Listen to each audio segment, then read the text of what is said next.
Hello and welcome to Different Perspectives. I am Paul Ndiho. Today, I want to tell you a story about two worlds that rarely meet, even though they are bound together by something most of us love: chocolate. I recently took my family to Hersheypark in Pennsylvania, a place where chocolate dreams come to life. We rode the roller coasters, toured the chocolate factory, even made our own candy bars. It was fun, light-hearted, and yes, delicious. But as a journalist, and perhaps more importantly, as the son of a farmer from Uganda, in southwestern Uganda, I saw something else. My father is a coffee farmer. He still farms in the highlands of western Uganda, tending to those crops with hands hardened by decades of work. His story is shared by millions of small farmers around the world, people who grow the raw ingredients that fuel the billion-dollar industry, but who barely earn enough to live on. And that story is especially true for cocoa farmers in West Africa. About 70% of the world's cocoa comes from West Africa, places like Ghana, Cote d'Ivoire, Nigeria, Cameroon, and other countries. Yet, most farmers in those regions live on less than $2 a day. Some households earn as little as $30 to $210 a year. That's not a typo. That's the reality behind the chocolate bar.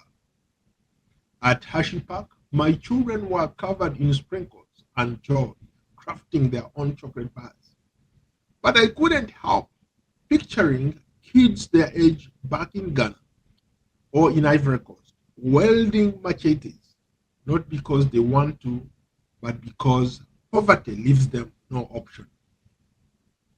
That's the bitter truth of the chocolate industry. The chocolate market is booming, $120 billion globally in 2024, and on track to hit $186 billion by 2034. And yet, cocoa farmers only capture about 6% of the final retail price. Women farmers even earn less. The system is not just broken, it's rigged. Companies like Hershey, Mars, and Nestle have corporate social responsibility programs. For example, Hershey has Cocoa for Good that promises nearly 500 million by 2030 to tackle poverty, child labor, and deforestation. But on the ground, the impact has been mixed at best. Child labor is still rampant, deforestation continues, farmers still can't afford school fees, healthcare, or proper housing. From a business standpoint, I get it. Everything at Hersheypark is wrapped in happiness. The ride, the chocolate, and the story. But 5,000 miles away, the farmers find it so hard to make ends meet. They struggle to survive. There is no mention of them in the exits, no images of the harvesters, no stories of the sweat that goes into the sweetness. And that silence is deafening. Now, let me be very clear. I'm not here to cancel Hershey or any of those big chocolate makers. My family had a great time. It was a privilege to be there. The highlight for me was watching my kids make their own chocolate bars. But what I want them to know and you to understand is that behind every chocolate bar is a farmer, a mother, a father, and a child. And those people deserve more than just a footnote. They deserve justice, they deserve dignity, and they deserve a fair share.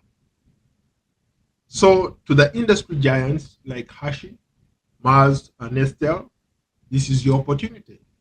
Not just to clean up your supply chains, but to truly partner with the people who make your businesses possible. Let's stop sugarcoating inequality in sweetness. Let's make chocolate fair for everyone. We want to know what you think about this subject. It's a catchy subject, but looking at it from the perspective of how the chocolate market is booming, worth 120 billion in 2024 and expected to reach 186 billion by 2034. In the US alone, it's valued at 28.5 billion. Those numbers mean so little to the farmers sweating in the fields. We want to know what you think. Perhaps don't forget to follow, like, share, and subscribe to Ndiho on Substack, X, Instagram, Threads, Facebook, LinkedIn, Blue Sky, and YouTube.